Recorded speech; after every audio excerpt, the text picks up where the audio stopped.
Assalamualaikum warahmatullahi wabarakatuh. This is me, Farhan Alvarabi. This is the task of expository. The type that I choose is descriptive. So, the topic is chess.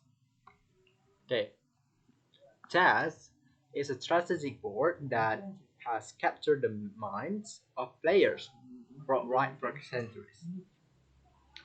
It's played on 80x grid, where each player commands an army of 16 pieces, including a king, queen, rocks, knights, and bishops and pawns. The objective of chess is checkmate your opponent's king, meaning the king is a position to be captured. Chess is renowned for its depth and complexity. Here are some keys of the elements of the game. First, piece of movement. Each type of chess move this differently. For instance, the pawns move forward but captures diagonally, while the knight has unique L shape. Second, strategy. Chess involves long-term planning and tactics.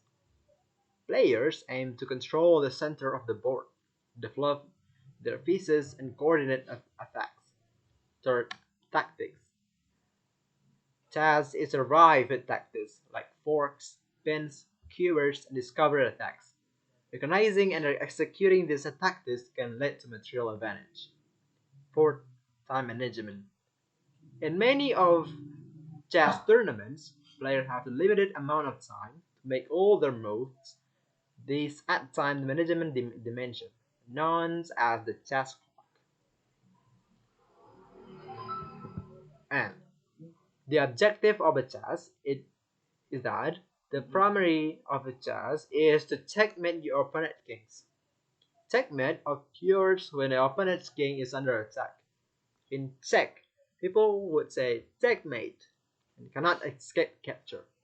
The game ends when one player achieves checkmate, and that player is declared the winner. Well, there's there's many pawns in chess actually, and I brought this chess board. Okay, let me show you.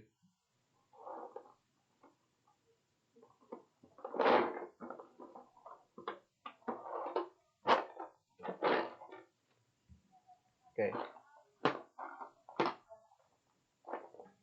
this we call this king. King can move one square in any direction, horizontally, vertically, or even diagonally. And second is queen.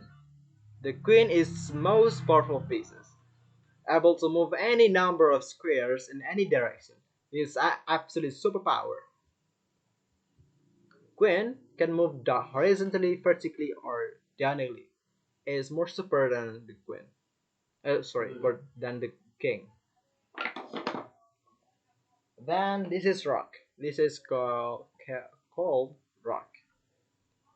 These ones move in straight lines, horizontally or vertically, any number of squares. So you better watch out your rocks. And this is my favorite. This is knight. Knights can move in L shape, so it moves like dub dub dub dub. It's four moves, four square. Yep. And knights and also are the only pieces that can jump over the pieces. So it can jump over the pieces. For example, like this. In this, they can jump over it and put their way.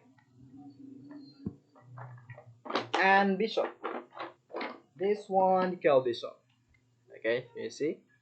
Bishop is moved diagonally any number of squares. So it can moves in any range of blocks. And finally, this one is the key. Even though he is only moved in one square, but this is your center, the center and or common in chess. Pawns move forward one square, but capture diagonally. So they attack on diagonally. Yep. On their first move, pawn have to the option move forward or two squares. So they in the first they jump, they took work and two blocks. And and also when pawn reaches the opponent's bank rank, it can be promoted to any other pieces. For example, this pawn is reached the final center of the blocks. It can turn into in any of pawns, whether it was bishop, it was knight, or even the queen. So you gotta be remember that bishop is also a good one. Let's and and the final topic is game phase. It was included in three phases: opening, middle game, and end game. The opening phase is involves initial move to develop pieces, control the center, and prepare for the middle game. So if you say is opening is not important, you are wrong. It's definitely the key to win. And yet, middle game is marked by intense piece activity. This is where people are in brainstorming. Players aim to create threats, exploit weakness, or outmaneuver their opponents. And final is end game. Wow, this is the end, yo. The end game occurs or pieces are gradually exchanged. It often involves the king becoming more active and central. Pawn formation, like what I said before, and precious technique. End games require careful calculation and skill because this is the end. You may be in the checkmate tactics. So, in conclusion, chess is celebrated for its depth, requiring strategic thinking, calculation, and creativity. It promotes critical thinking, concentration, and even the problem-solving skills, making it a timeless and cherished pastime enjoyed by millions around the world. So it was a famous game. Okay. That was the explanation and also descriptive of the chess itself. Okay, that was from me, Farhan Alvarabi. Assalamualaikum warahmatullahi wabarakatuh.